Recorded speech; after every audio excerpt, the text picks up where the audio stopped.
Your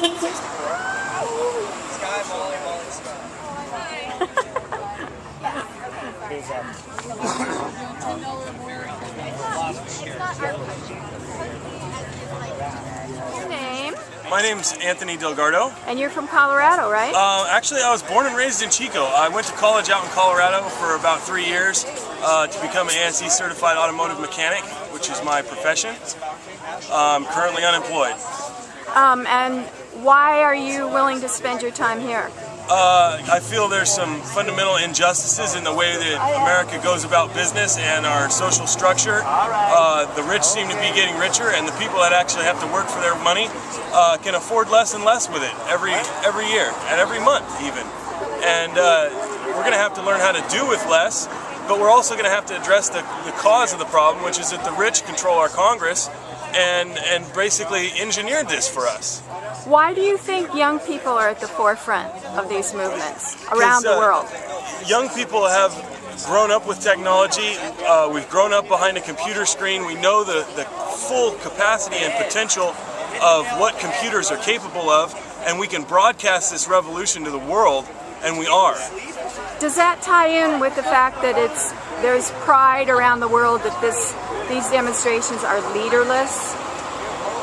I believe it does. We're all leaders in a sense, in that we're all down here doing something about what we see as the problem.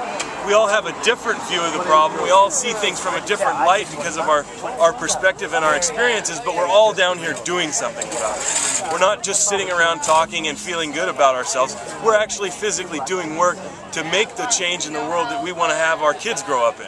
You know what occurred to me is that young people growing up with the internet, there's no central core, there's no hierarchy, and that older people grew up with kind of a military hierarchy model of how things get done. The general tells the privates what to do, but with young people, they've grown up with no hierarchy on the internet. Does that make sense to you? It does. It actually makes more sense to me than running our lives by what the person above us says we should do. We're down here doing what we know is right. We're starting gardens. We're powering our revolution with solar. We're building an independent world where we can thrive, not just exist, but thrive on things that don't really cost us any money. We're kind of taking a stance of non-participation in the way the world is going. And this is all just my view of it, but I see this as being an independent thing. When they cut off our internet, we'll have our own intranet. When they cut off our power, we have our solar power. What do you think would be one thing we could do to take back power from the plutocracy? I would say start riding your bicycle whenever you can, and park your car, or if you can do it, sell your car and rely only on your own energy to get you around town. The people we're at war against they only understand one thing, and it's profit. And if we take away that profit in the form of doing for ourselves instead of relying on the service or goods that they provide, not only is it incredibly empowering, but it takes away their oppressive power. So are you hopeful? I'm filled with hope. I'm more hopeful than I've been in years. Even with Obama compromising and compromising and compromising? Obama doesn't really have much effect in my life at this point.